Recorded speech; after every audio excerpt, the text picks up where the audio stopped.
மறுமலர்ச்சி திராவிட முன்னேற்ற கழகத்தில் என்னை விட்டு விலகி சென்ற எவரை பற்றியாவது எந்த மேடையிலாவது எந்த சங்கொலி கடிதத்திலாவது ஒரு வரி தவறாக நான் பேசியிருப்பேனா, எழுதியிருப்பேனா?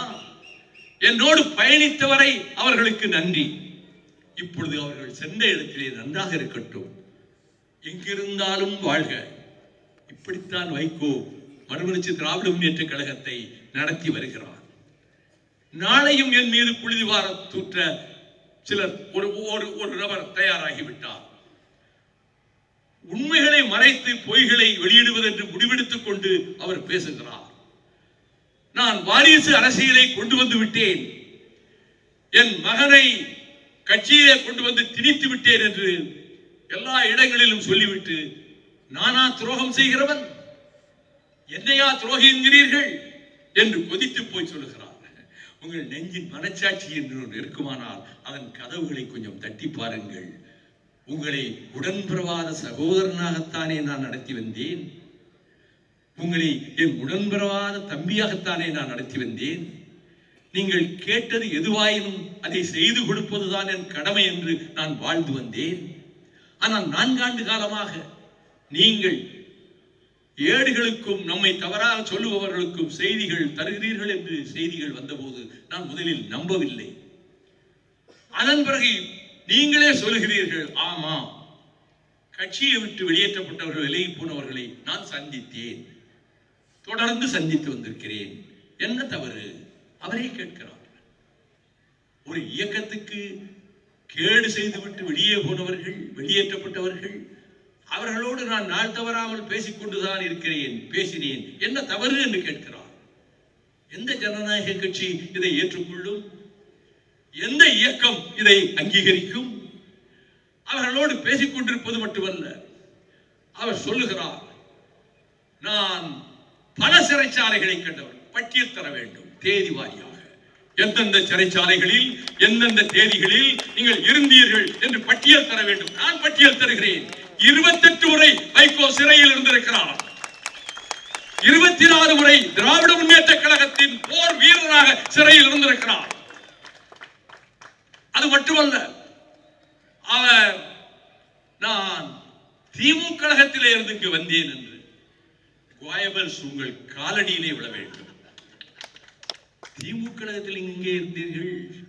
பாலவாக்கம் சோமு அழைத்துக் கொண்டு வந்து இந்த இளைஞரை நாம் பயன்படுத்திக் கொள்ளலாம் என்று சொன்னபோது அதை ஏற்றுக்கொண்டு நான் மதுராந்தகம் ஆறுமுகம் அவர்களிடத்திலே கொண்டு போய் அறிமுகம் செய்து வைத்து இவரை பயன்படுத்திக் கொள்வோம் என்று சொல்லி மாவட்ட இளைஞரணி அமைப்பாளராக அவரை அறிவித்து, அப்பொழுது மாநில இளைஞரணி அமைப்பாளராக இருந்த என் தம்பி தங்கவேலு, சங்கரங்கோவில் தங்கவேலு அமைச்சராகவும் இருந்தவர், அவரைத்தான் நான் கட்சிக்கு கொண்டு வந்தேன். அவரது அண்ணன் சுப்பையா இறந்த பிறகு அவர் நான் ஸ்டெர்லைட் எதிர்ப்பு நடைபயணத்தை சிறுவைகுண்டத்திலே தொடங்கிய நாளில் அதே நேரத்தில் கட்சியை விட்டு அவரும் இன்னும் சிலரும் வெளியேறி சென்று விட்டார்கள்.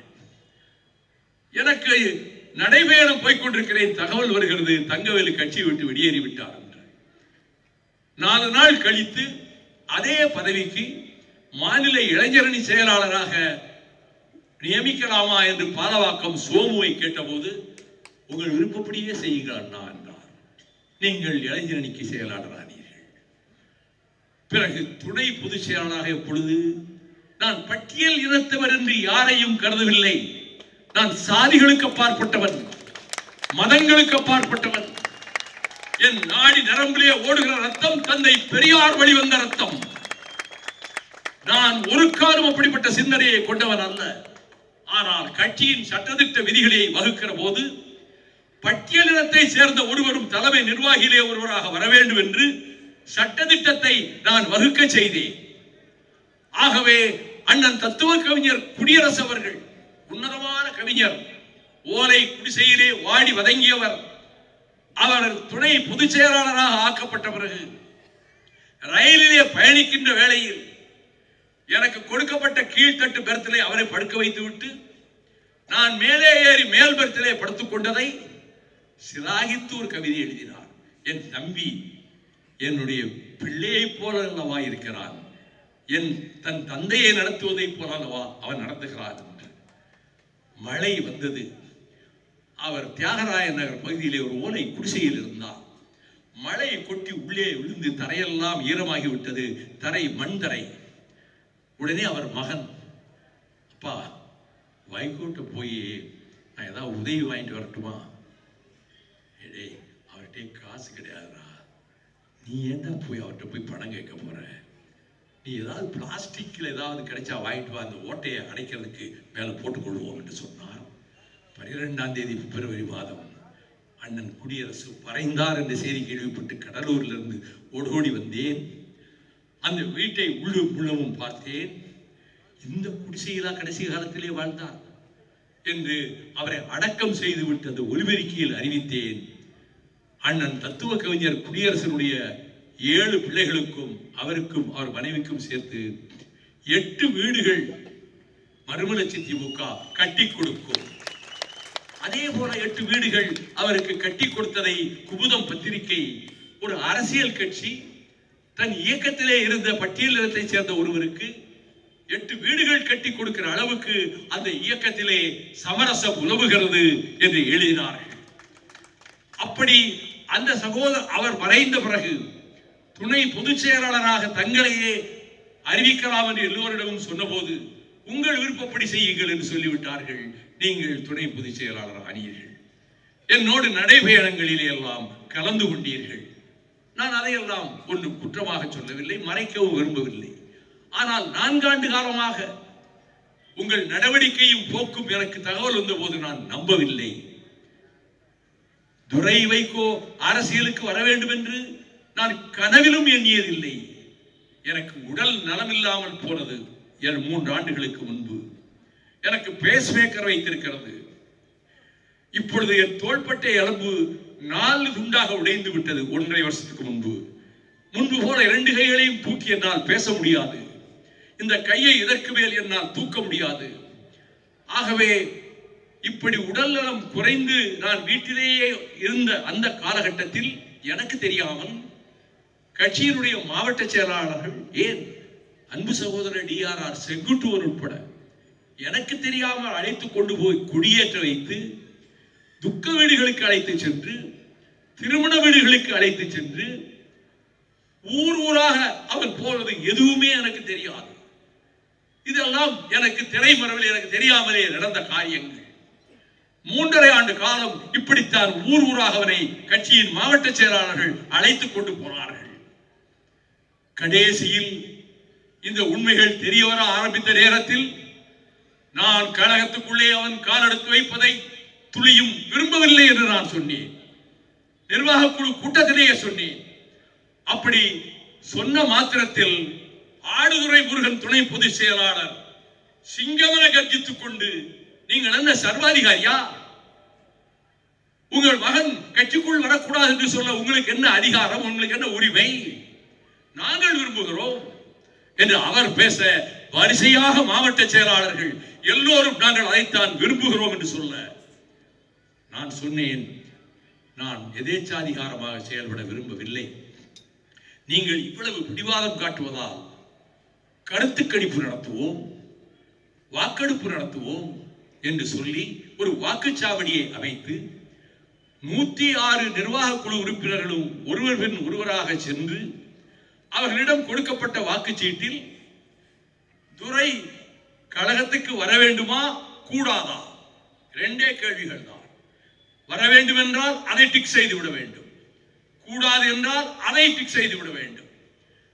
ஓட்டுப்பட்டியிலே எல்லாம் 106 பேர் ஓட்டு போட்டு முடிந்த பிறகு நான் எண்ணவில்லை, எல்லோரும் தலைவர்களை முன்னால் உட்கார வைத்து 3 டேபிள்களை கொண்டு வந்து போட்டு அதிலே அந்த ஓட்டுச்சீட்டுகளை எல்லாம் அதிலே போட்டு என்ன சொல்லிய போது 104 பேர் துரை வைகோ மதிமுக கட்சிக்குள் வர வேண்டும் என்று வாக்களித்திருந்தார்கள். 2 பேர் கூடாது என்று வாக்களித்திருந்தார்கள். நேற்றைக்கு அந்த சகோதரர் சொல்லி இருக்கிறார், இதெல்லாம் முன்கூட்டியே ஏற்பாடு, எல்லாரையும் கூப்பிட்டு நீங்க இப்படி ஓட்டு போடுங்கன்னு சொல்லி இவர் அவங்களை எல்லாம் முதலே தயார் பண்ணி வச்சுட்டு ஒரு நாடகத்தை நடத்திட்டார் என்று சொல்லி நேற்றைக்கு சொல்லுகிறார். அவ்வளவு கீழ்த்தரமான வேலைகளை செய்கிற அளவுக்கு என் தாய் மாரியம்மாள் என்னை பெற்றுக் போடவில்லை. வாழ்கிறவரை லட்சியங்களுக்காக வாழ்வேன், சிறைச்சாலையிலே வாழ்ந்தேன்.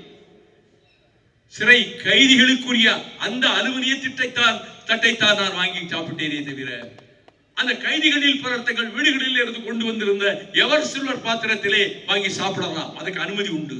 நான் சாப்பிட்டதில்லை. எப்படி கடைசி நான் என்னை மதிக்கின்ற 2 பதிப்பு போடுகிற அந்த பத்திரிகை 8 கால செய்தியாக போட்டது. எல்லா பத்திரிகையும் நான் விமான நிலையத்திலே கைது செய்யப்பட்ட போது படா கைதியாக, அப்பொழுது என்னை பற்றி வர்ணித்து விட்டு இவருக்கு பிடித்த நடிகர் திலகம் சிவாஜி கணேசன், இவருக்கு பிடித்தமான உணவு தாயார் மாரியம்மாள் சமைத்து போடுகிற உணவு, குறிப்பாக அசைவ உணவு.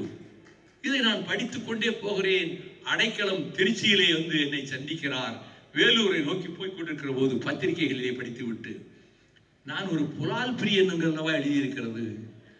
விடுதலை புலிகள் போராட்ட களத்தில் இருந்த காரணத்தால் அவர்கள் பட்டினி கிடக்கிறார்கள் என்று 1.5 வருடம் நான் அசைவ உணவு சாப்பிடுவதையே தவிர்த்தவன். எங்கள் ஊர் கிராமத்து கண்மாயிலே கிடைக்கின்ற கெளுத்தி மீன்களை போல தமிழ்நாட்டிலே ருசியான கெளுத்தி மீன்கள் என் நாவுக்கு எங்கும் கிடைக்காது. என் தாயார் நான் பிரியமாக சாப்பிடுவேன் என்று ஒரு தட்டு நிறைய கெளுத்தி மீன்களை வரித்து வைத்துக் கொண்டு, நல்ல பிரியமான நல்ல பெரிய பெரிய மீனா இருக்கிறா, நீ காலையிலே எனக்கு கொண்டாந்து கொடுத்துட்டாங்க என்று சொன்னவுடன், அம்மா வருத்தப்படாதீங்க, அங்கே விடுதலை புலிகள் பட்டினி கிடக்கிறாங்க அம்மா, நான் சுவையா சாப்பிட மாட்டேன், அதனால எடுத்து வச்சிருங்க. 1.5 வருட காலம் நான் அசைவ உணவை அறவே தவிர்த்துக் கொண்டேன். அதற்கு பிறகு இப்படி இதே உணர்வோடு இருந்த எனக்கு அந்த சிறையில் இருமல், குளிரும் பனியும் கொட்டிய காரணத்தால் வேலூர் மலை சுவர்கள் பகலிலே நெருப்பை கக்கும். பகல்ல ஃபேன் கிடையாது. ஃபேன் கொண்டாந்து வச்சாங்க. கலைஞரே அறிக்கை விட்டாரு, சிக்காகோவிலே இருந்து 18 மணி நேரம் 20 மணி நேரம் விமானத்திலே பயணம் செய்து கொண்டிருந்த வைகோவை நீங்கள் மதுரை வரை ராத்திரியோடு ராத்திரியாக கொண்டு சென்று மேஜிஸ்ட்ரேட் முன்னாலே நிறுத்தி மறுநாள் பகலில் வேலூர் சிறையில் கொண்டு வந்து அடைத்தீர்களே, உங்களுக்கு மனிதாபிமானமே கிடையாதா? அந்த அறையிலே ஃபேன் வசதி கூட இல்லையாமே, ஒரு ஃபேனாவது வைத்து கொடுக்க கூடாதா என்று. அப்ப கூட்டெல்லாம் இல்லை, கடுமையான எதிர்ப்புல இருக்கிறோம். கலைஞர் அவர்கள் அறிக்கை விட்டிருந்தார்கள். என் அறைக்கு முன்னாலே கொண்டு வந்து பெடஸ்டல் ஃபேன் இவ்வளவு உயரத்துக்கு வைக்கப்பட்டது. நான் வார்டர்களை கூப்பிட்டு கேட்டேன், என்னையா இதுன்னு கேட்டேன். சூப்பரண்டு தான் வைக்க சொன்னார் பாலச்சந்திரா. பாலச்சந்திராவை இங்க வர சொல்லுங்க சூப்பரண்டு. அவர் பாளையங்கோட்டையில் ஜெயிலரா இருந்தவர். நாங்கள் ஜெயிலில் பல முறை இருந்திருக்கேன். மிஸ்டர் சூப்பர் பாலச்சந்திரா, இந்த பெடஸ்டல் ஃபேன் எங்கே வச்சிருக்கீங்க? இல்லைங்க, வெயிலில் நீங்கள் கஷ்டப்படுவீங்க, அதனால வச்சோம். இங்கே 2200 கைதிகள் இருக்கானே, அது எவனுக்காவது ஃபேன் இருக்கா? யாருக்காவது ஃபேன் இருக்கா? அவங்க என்ன நினைப்பாங்க? அரசியல்வாதி என்றால் வசதிகளை ஆடம்பரங்களை அனுபவிக்க பிறந்தவர்கள் என்று எல்லா சிறைவாசிகளில் சிலராவது நினைப்பார்கள் அல்லவா? சார், பிடிவாதம் காட்டாதீங்க. சாயங்காலம் 6 மணிக்குள்ள இந்த ஃபேன் இங்கிருந்து எடுத்துட்டு போல உடைச்சு நொறுக்கி வெளியே போடுவேன். உடனே அவர் சொன்னார், ஒன்றும் வேண்டாம் சார், நான் தூக்கிட்டு போயிடுறோம் என்று தூக்கி கொண்டு போய்விட்டார்கள்.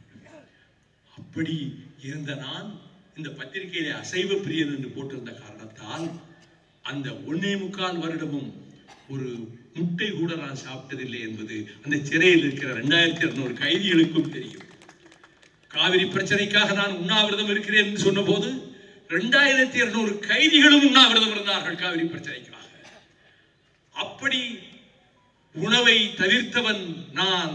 ஆனால் கட்சியின் அவைத் தலைவராக இருந்தவர், நான் மதிக்கின்ற பெரியவர், சில நாட்களுக்கு முன்னாலே பேட்டி கொடுக்கிறார். ஜெயிலில் அவர் என்ன கஷ்டப்பட்டாரு?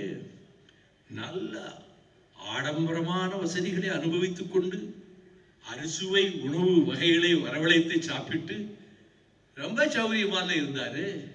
அவர் என்ன தியாகம் செய்தாரு? இதை சொன்னவர் என்று சொல்லி ஒரு பெயரை குறிப்பிட்டார்.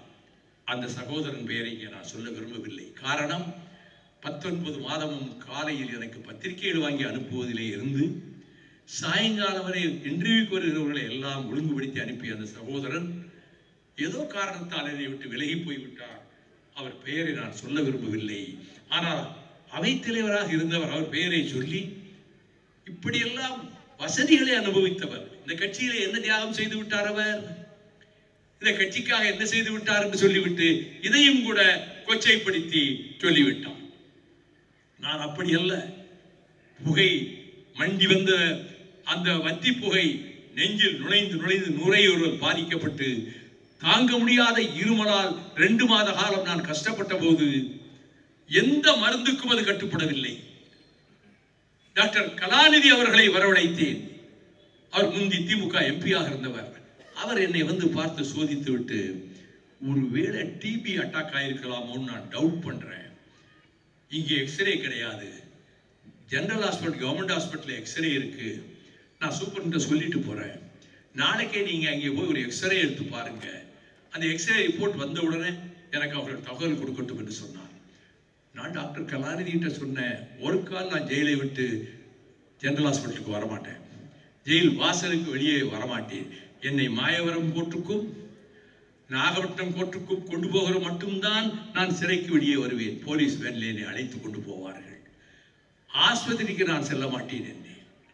உங்க பிடிவாதத்தை விட மாட்டேங்கிறீங்களே, உயிருக்கு ஆபத்தல்லவா, வந்துட்டு போகுது, சாகிறது என்னைக்காவது ஒரு நாள் நிச்சயம் தானே, லட்சியவாதியாக இருப்பவனுக்கு மரணம் என்பதே கிடையாது, அவன் மரணத்தை கடந்து வாழ்ந்து கொண்டே இருப்பான் என்று சொல்லி அனுப்பினேன்.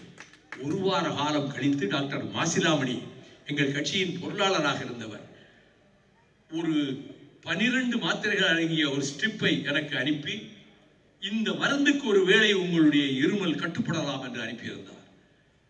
காலை பகல் மாலை 3 நேரம் அந்த மாத்திரை சாப்பிட வேண்டும்.